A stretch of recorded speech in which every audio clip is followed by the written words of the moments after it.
بسم اللہ الرحمن الرحیم۔ السلام علیکم پیارے دوستو۔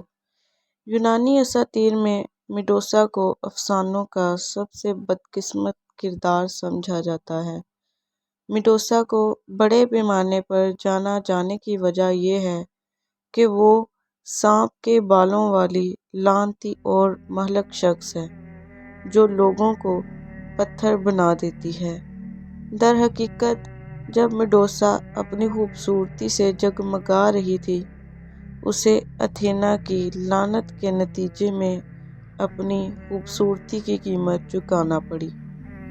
میڈوسا کا سر قدیم زمانے سے بہت سی جگہوں پر استعمال ہونے والی ایک شخصیت ہے۔ ہم نے آپ کو بتایا کہ پہلے اپنی خوبصورتی سے اپنی زندگی کا آغاز کرنے والی یہ لڑکی وقت کے ساتھ ساتھ اتنی بری شخصیت کیسے بن گئی۔ یہ ہے میڈوسا کی کہانی۔ میڈوسا کی کہانی کا آغاز ایتھنز میں اتھینا کے مندر سے ہوتا ہے۔ یونانی افسانوں میں کیٹو اور فورکس کی 3 بیٹیاں تھیں۔ ان تینوں لڑکیوں میں سے ان کا نام میڈوسا ہے۔ ان تینوں بہنوں میں سے 2 لافانی اور 1 فانی تھی۔ میڈوسا فانی بہن تھی۔ میڈوسا کو بہت خوبصورت کہا جاتا ہے، یہاں تک کہ اتنی خوبصورت کہ تمام خواتین میڈوسا سے رشک کرتی تھیں۔ میڈوسا نے خود کو دیوتاؤں کے لیے وقف کر دیا۔ اتھینا نے پہلے میڈوسا کی پرواہ نہیں کی۔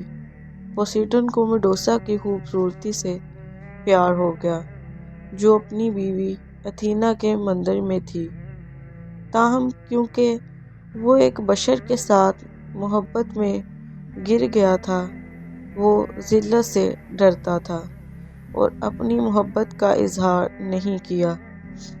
بعد میں وہ صرف پوسیڈن کے ساتھ محبت میں گر گیا تھا اور اتھینا کے مندر میں میڈوسا کی عصمت دری کی تھی۔ میڈوسا اس واقعے کے بعد بھی مندر میں ہی ٹھہری رہی۔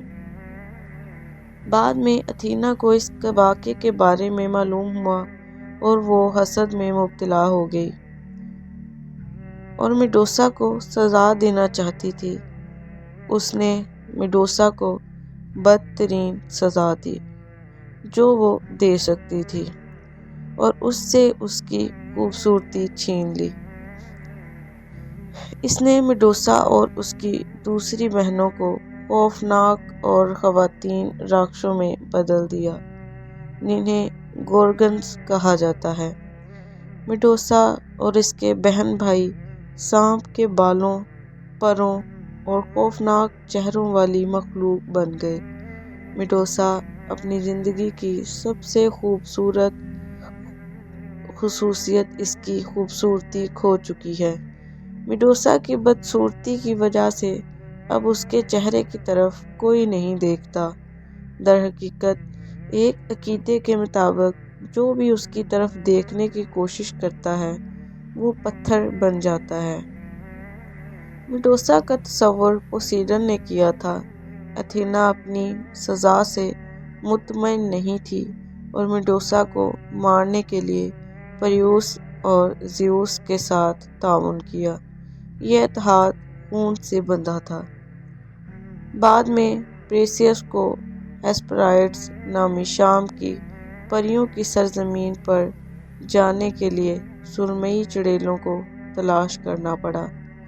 جو چڑیلیں ایک آنکھ 3 کے لیے استعمال کرتی ہیں۔ پریسیس نے اپنے منصوبے کے ساتھ ان تینوں چڑیلوں سے ایک آنکھ چرائی اور اسے ٹرمپ کارڈ کے طور پر استعمال کیا۔ بعد میں اس نے اس طرح سے ہیسپرائڈ کا نام سیکھا۔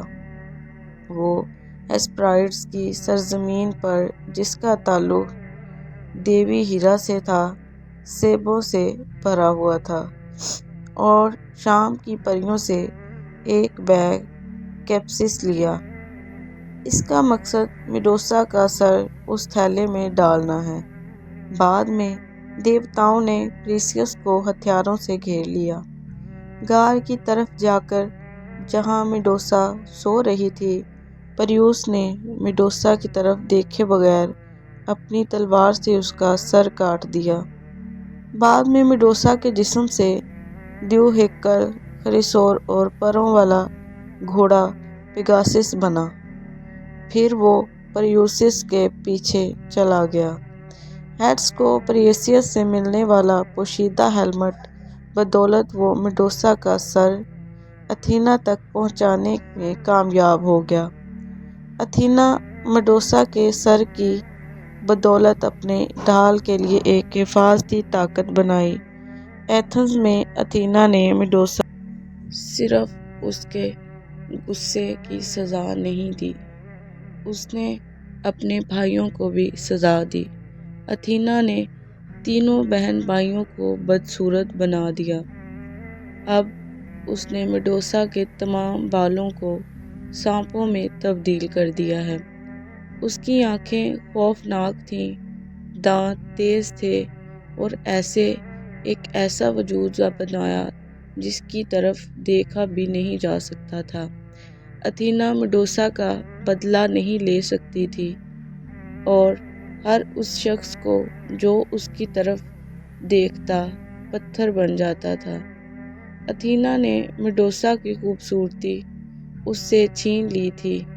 ایک طرح سے اس نے میڈوسا کو اپنی خوبصورتی کی بھاری قیمت ادا کرنے پہ مجبور کیا۔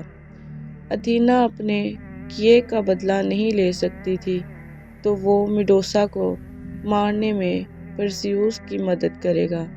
کاریگیوں نے میڈوسا کا عکس اپنے چہرے کے ساتھ ڈھال پر پینٹ کیا، جو پرسیوس نے اتھینا سے لی تھی۔